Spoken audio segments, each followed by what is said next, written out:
Hello students, welcome to this channel Nanak education point. My name is Jeena Takkar और आज हम class 12th का macroeconomics का चैप्टर नंबर 6 पढ़ने जा रहे हैं। बैंकिंग मनी मैं आप लोगों को ऑलरेडी करा चुकी हूँ। बैंकिंग को हम समरी की फॉर्म में पढ़ेंगे, सारे के सारे टॉपिक कवर करेंगे, एक भी टॉपिक नहीं छोड़ेंगे, सब कुछ कवर करेंगे समरी की फॉर्म में। बिग बेंचर्स के लिए वीडियो काम का होने वाला है, जिन बच्चों के प्री बोर्ड्स आने वाले हैं, मॉक टेस्ट आने वाले हैं, जिन्होंने कुछ भी रिलेटेड कुछ भी नहीं पढ़ा तो ये पढ़ के जा सकते हैं, बहुत ज़्यादा बेनिफिट होगा। सबसे पहले कमर्शियल बैंक होता क्या? Commercial bank is an institution which perform the functions of accepting deposit, यानी लोगों के डिपॉजिट्स को एक्सेप्ट करता है, जो भी लोग पैसा जमा कराते हैं। और बाकी ग्रांटिंग लोन्स वगैरह प्रोवाइड करता है, जैसे आपने सुना होगा होम लोन, कार लोन, ये तरह तरह के लोन्स हमें मिलते हैं। Making instalment with the aim of earning profit, और कहीं ना कहीं हमारा कमर्शियल बैंक का जो एम होता है वो प्रॉफिट को अर्न करना ही होता है। जैसे कि इसके अंदर हमारे बहुत तरह के बैंक्स आते हैं, जैसे SBI, state bank of India, Punjab national bank, PNB, इस तरह के एग्जाम्पल्स हमारे कमर्शियल बैंक के होते हैं।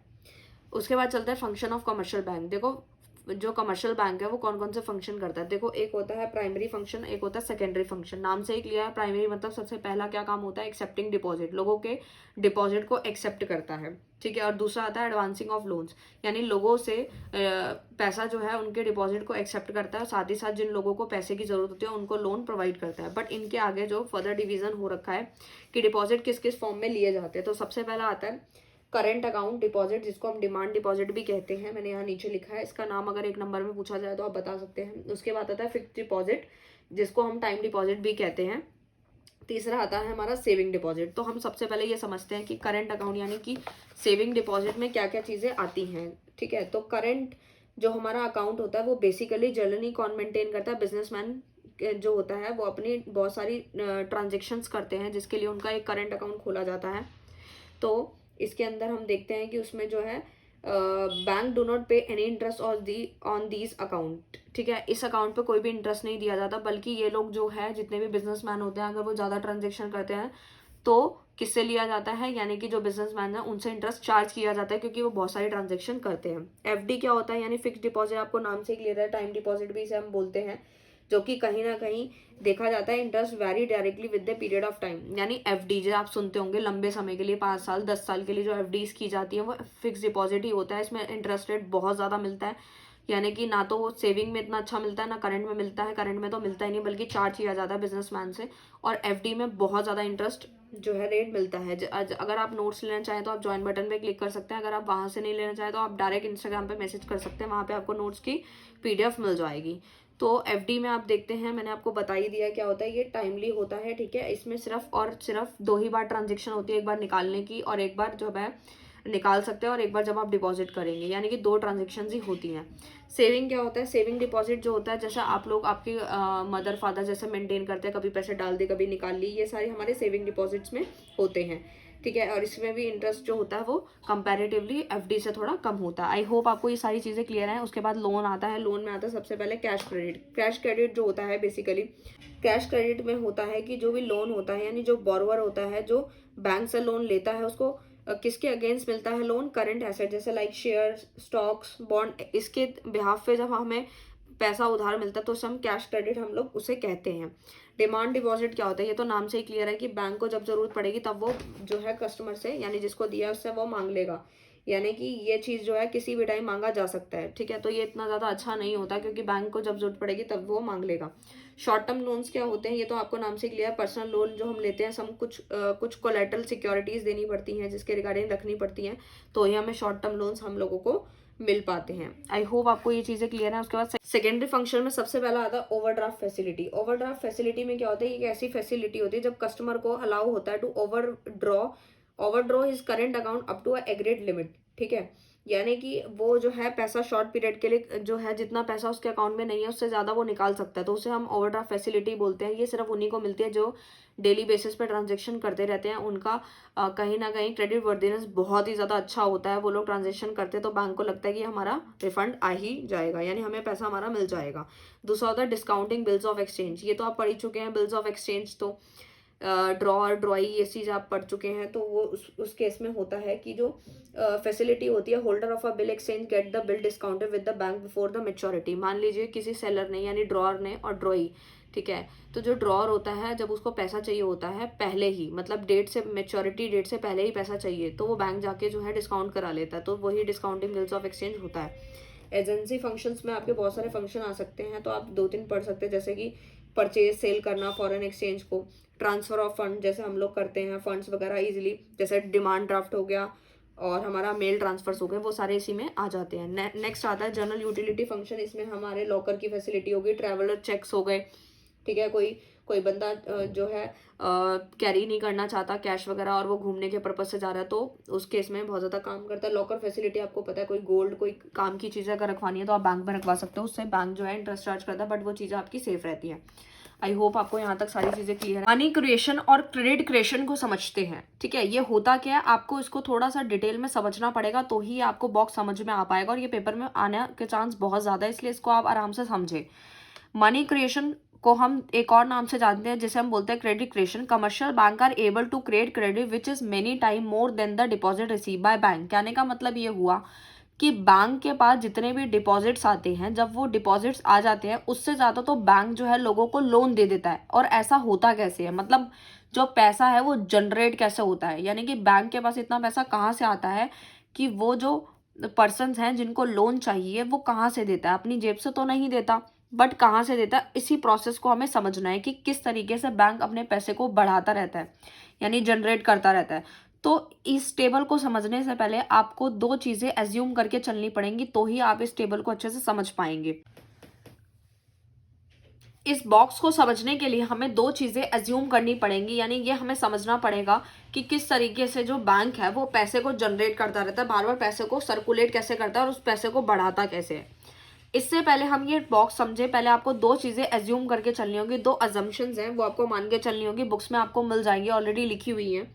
सबसे पहले तो ये मान के चलना है कि जो भी एक ही बैंक है, एक ही बैंक में सारी ट्रांजेक्शन्स हो रही हैं, पैसा निकालने की भी और जमा कराने की भी। और दूसरा यही है कि अगर आप कोई पैसा जमा कराएंगे तो भी बैंक में ही कराएंगे, और अगर आप पैसा निकालते हैं तो कैश कुछ भी नहीं है, आप बैंक यानी चेक की फैसिलिटी से ही आप पैसा निकाल सकते हैं। यानी कि मान के यही चलना है, बैंक भी एक ही है और साथ ही साथ कैश इस यहाँ पे कुछ भी सर्कुलेशन में नहीं है, सिर्फ और सिर्फ बैंक में सारी ट्रांजेक्शन्स हो रही हैं। अब आप ये समझो, जैसे डिपॉजिट है, किसी पर्सन बंदे ने यानी किसी पर्सन ने 1000 रुपये यहाँ पे बैंक के अंदर जमा करा दिए, 1000 रुपये, लेकिन आरबीआई की गाइडलाइंस है कि आपको पूरा पैसा लोन की फॉर्म में नहीं देना, यानी किसी बंदे ने अगर 1000 रुपये जमा कराए हैं तो आपको 1000 लोन में नहीं देना, आपको कुछ रिजर्व रखना है कि जब वो कभी इमरजेंसी में कोई भी जितने भी पर्सन ने डिपॉजिट्स कराए हैं वो सारे के सारे वो कभी भी मांगने आ सकते हैं, तो रिजर्व रखना है, ठीक है। तो 1000 का पहले LRR जो लीगल रिजर्व रेशियो है वो 20% है, उसके हिसाब से 1000 का 20% निकालेंगे तो 200 रुपये बनता है, 200 रुपये अलग रिजर्व में रख देंगे और 800 रुपये लोन की फॉर्म में दे देंगे। फिर नेक्स्ट हमने यही एज्यूम करा था कि बैंक भी एक ही है और सारी ट्रांजेक्शन बैंक में ही हो रही है, तो बैंक यानी कि जिसको लोन चाहिए था वो कहीं ना कहीं जो लोन लेके गया है, जिसको हमने लोन दिया है, वो कहीं ना कहीं उस चीज को खर्चा करेगा तो बैंक में ही आ रहा है वो, तो दोबारा से बैंक के पास 800 रुपये आ गए। 800 का फिर से 20% निकाला, 160 रुपये फिर से रिजर्व रख लिया और 640 रुपये फिर लोन दे दिए। फिर जिसको दिया उसने खर्चा किया, यानी कि उसने फिर बैंक के पास जमा करा दिया, बैंक के पास फिर पैसा आ गया 640 रुपये, 640 से 20% निकाला, 128 रुपये साइड करके रख दिए रिजर्व के तौर पे और 512 रुपये लोन की फॉर्म में दे दिए। तो आप सोच रहे हैं इसी तरीके से बैंक अपने पैसे को जनरेट करता रहता है। तो देखो 1000 रुपये किसी ने जमा कराए थे और अभी टोटल डिपॉजिट बैंक के पास 5000 रुपये हो गए, 1000 से 5000 रुपये हो गए। कैसे हुए?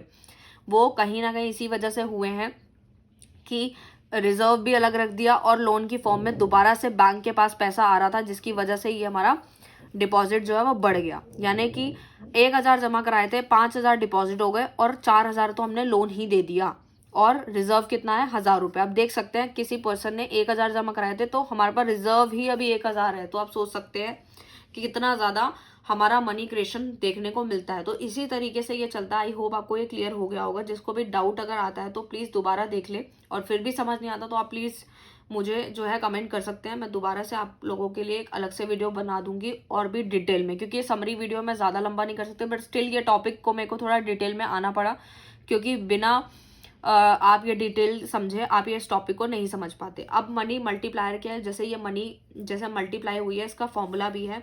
ये भी क्वेश्चन आता है, तो उसका फॉर्मूला होता है 1 में LRR, यानी लीगल रिजर्व रेशियो है, ठीक है। अगर मान लीजिए आपके क्वेश्चन में मनी मल्टीप्लायर का क्वेश्चन आता है समझाने के लिए, तो आपको कोई भी एक क्वेश्चन लेना है और खुद से एक्सप्लेन करना है, अगर दिया तो सॉल्व करके दिखा दें। जैसे इस क्वेश्चन के हिसाब से LRR जो 20% था, तो 1 मैंने यहाँ लिखा, LLR 20 था, यानी 20% के लिए मैंने नीचे 100 लगाया, 0 से 0 कैंसिल आउट हो जाता है। तो आप देखते हैं, ऐसे भी कर सकते हैं या वैसे भी कर सकते हैं, आएगा आपका 5 आंसर। अगर आप ये वाला मेथड समझना चाहते हैं तो 20/100 है, ये जो नीचे 100 होता है ये ऊपर जाके मल्टीप्लाई हो जाता है, तो 100/20 है, काटेंगे तो 5 हो जाएगा, ठीक है। यानी 20% को हम 0.2 भी लिख सकते हैं, ठीक है। तो इस तरीके से था। और अगर हम ये, आई होप आपको ये क्लियर है। एक क्वेश्चन फटाफट से यहाँ समझ लेते हैं। ये क्वेश्चन थोड़ा दूसरा है। इनिशियल डिपॉजिट 1000 दिया हुआ है, LRR आपका 12.5% है, तो यानी कि इनिशियल डिपॉजिट आपका 1000 ही है। मनी मल्टीप्लायर अगर हम निकालेंगे तो वो आपका 8 आ जाएगा, वो तो आपको समझ आ ही गया होगा कि कैसे आएगा। 1 में 0.125 करेंगे तो 8 आ जाएगा। तो टोटल डिपॉजिट अगर निकालना है तो इनिशियल डिपॉजिट को मनी मल्टीप्लायर से मल्टीप्लाई कर देंगे तो हमारा टोटल डिपॉजिट आ जाएगा। जैसे कि हम लोगों ने यहाँ पे पता लगाया था, अगर हम डायरेक्ट ही पता लगाना चाहते हैं तो ये फॉर्मूला लगा सकते हैं। तो 1000 को 8 से मल्टीप्लाई करेंगे तो 8000 करोड़ हमारा आंसर आ जाएगा। आई होप आपको क्लियर होगा। नेक्स्ट हम लोग चलते हैं सेंट्रल बैंक की तरफ। ये हमारा लास्ट टॉपिक है, उसके बाद ये चैप्टर फिनिश हो जाएगा। सेंट्रल बैंक होता क्या है?